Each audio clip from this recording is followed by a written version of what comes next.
Hello everyone, কেমন আছো তোমরা সবাই? আশা করি তোমরা সবাই খুব ভালো আছো। আজকে আমি তোমাদের সাথে একটা সয়াবিনের রেসিপি শেয়ার করব।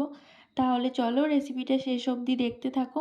দেখো এখানে আমি কিছু সয়াবিন নিয়ে নিয়েছি। এবার সয়াবিনগুলোকে জলের মধ্যে দিয়ে বেশ কিছুক্ষণ খুব ভালোভাবে সিদ্ধ করে নেব। 2 মিনিট টাইম নিয়ে আমি সয়াবিনগুলোকে সিদ্ধ করে নিয়েছি। এবার দেখো কড়াইতে আমি বেশ কিছুটা পরিমাণ তেল দিয়ে দিয়েছি। তেলটা খুব ভালোভাবে চারিদিকে ছড়িয়ে দিলাম। এবার তেলটা যখন খুব ভালোভাবে গরম হয়ে যাবে তখন আমি এর মধ্যে যে আলুগুলো কেটে রেখেছিলাম ওগুলোকেই দিয়ে দেব। দেখো আমার খুব ভালোভাবে তেলটা গরম হয়ে গেছে। এবার আমি আলুগুলোকে একে একে দিয়ে দিচ্ছি। এবার আলুগুলোকে দেওয়ার পরে আলুগুলোকে প্রায় 7 থেকে 8 মিনিট ধরে মিডিয়াম ফ্লেমে আমি লাল লাল করে খুব ভালোভাবে ভেজে নেব।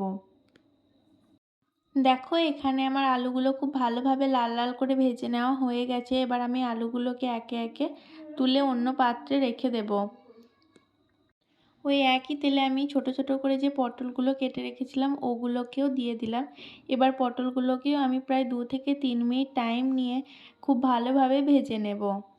দেখো পটলগুলো আমার ভাজা হয়ে গেছে। এবার আমি এগুলোকেও তুলে একটা অন্য পাত্রে রেখে দেব। আমার কড়াইতে বেশ অনেকটা পরিমাণ তেল আছে, এতটা তেল আমার লাগবে না, তাই আমি তেলটা কিছুটা কমিয়ে নিয়ে যে সয়াবিনগুলোকে সিদ্ধ করে রেখেছিলাম ওগুলোকেই দিয়ে দিলাম। এবার সয়াবিনগুলোকে বেশ কিছুক্ষণ টাইম নিয়ে খুব ভালোভাবে ভেজে নিতে হবে। 3 মিনিট মতো টাইম নিয়ে আমি সয়াবিনগুলো ভেজেছিলাম। এবার দেখো সয়াবিনগুলোও তুলে নিচ্ছি একটা অন্য পাত্রে। সমস্ত সয়াবিনগুলো তুলে নেওয়া হয়ে গেছে। এবার কড়াইতে বেশ কিছুটা পরিমাণ তেল দিয়ে তার মধ্যে চিনি দিয়ে দিলাম। চিনিটা বেশ লাল লাল হয়ে যাওয়ার পরে আমি ওর মধ্যে একটা তেজপাতাকে দিয়ে দিলাম। তেজপাতাটা দেওয়ার পরে আমি ওর মধ্যে আগে থেকে পেঁয়াজ বেটে রেখেছিলাম, দুটো মিডিয়াম সাইজের পেঁয়াজকে আমি বেটে রেখেছিলাম ওটাকে দিয়ে দিলাম। এবার পেঁয়াজটাকে বেশ কিছুক্ষণ ধরে খুব ভালোভাবে কষিয়ে নিতে হবে। পেঁয়াজটা হালকা একটু ভাজা ভাজা হয়ে গেলে আমি ওর মধ্যে 1 চামচ আদা বাটা, 1 চামচ রসুন বাটা আর 1 চামচ জিরে বাটা দিয়ে দিলাম।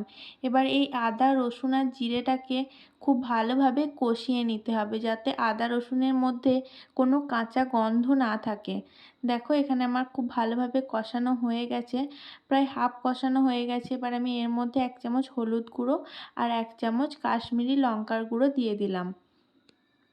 এই হলুদ আর লঙ্কার গুঁড়োটা দেওয়ার পরেও আবার আমি কিছুক্ষণ এটাকে কষিয়ে নেব।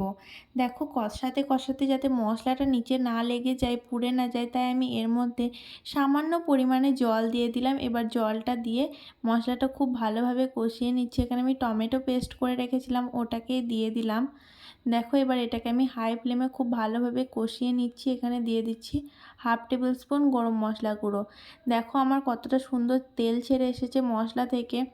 আমার মশলাটা প্রায় কষানো হয়ে গেছে। এই পর্যায়ে আমি দিয়ে দিলাম 3 থেকে 4 চামচ মতো গুঁড়ো দুধকে আমি জল দিয়ে গুলিয়ে রেখেছিলাম ওটাকে এর মধ্যে দিয়ে দিলাম। এবার এটাকে দেওয়ার পরে আবার আমি কিছুক্ষণ ধরে কষিয়ে নেব।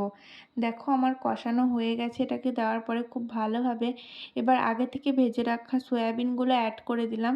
সয়াবিনগুলো মশলার মধ্যে অ্যাড করার পরে খুব ভালোভাবে 2 মিনিট মতো টাইম নিয়ে সয়াবিনগুলো মশলার সাথে কষিয়ে নিতে হবে। আর সাথে আমি দেখো এখানে আলু আর যে পটলটা ভেজে রেখেছিলাম ওটাকেও দিয়ে দিলাম। দিয়ে ওটাকেও খুব ভালোভাবে মশলার সাথে নেড়ে নেব। ব্যাস দেখো এখানে আমার খুব ভালোভাবে নেড়ে নেওয়া হয়ে গেছে। 2 মিনিট মতো টাইম নিয়ে আমি নেড়ে নিয়েছি। এবার এর মধ্যে আমি পরিমাণ মতো জল দিয়ে দিলাম। এটা খুব একটা ঝোল ঝোল হবে না। যদি এটাকে ঝোল ঝোল বানাতে চাও তাহলে আরেকটু জলের পরিমাণটা বাড়িয়ে দেবে। এরপর জলটা দিয়ে খুব ভালোভাবে মশলাটার সাথে মিশিয়ে নেওয়ার পরে আমি এতে স্বাদ অনুযায়ী লবণটা দিয়ে দিলাম। তোমরা তোমাদের স্বাদ অনুযায়ী লবণটা দিয়ে দেবে। দিয়ে লবণটা দেওয়ার পরে লবণটা খুব ভালোভাবে একটু মিশিয়ে নেবে। তারপরে এটাকে ঢাকা দিয়ে 8 থেকে 10 মিনিট মতো রেখে দেবে। দেখবে আলুটাও খুব ভালোভাবে সিদ্ধ হয়ে যাবে। দেখো এখানে আমার একদম রেডি হয়ে গেছে সয়াবিনের কারিটা। এবার আমি এর মধ্যে ধনেপাতা কুচি অ্যাড করে দেবো। ব্যাস এটাকে একবার নেড়ে দিয়ে নামিয়ে নেব। আমার একদম রেডি হয়ে গেছে। তোমাদের যদি রেসিপিটা ভালো লাগে তাহলে অবশ্যই লাইক করবে, শেয়ার করবে।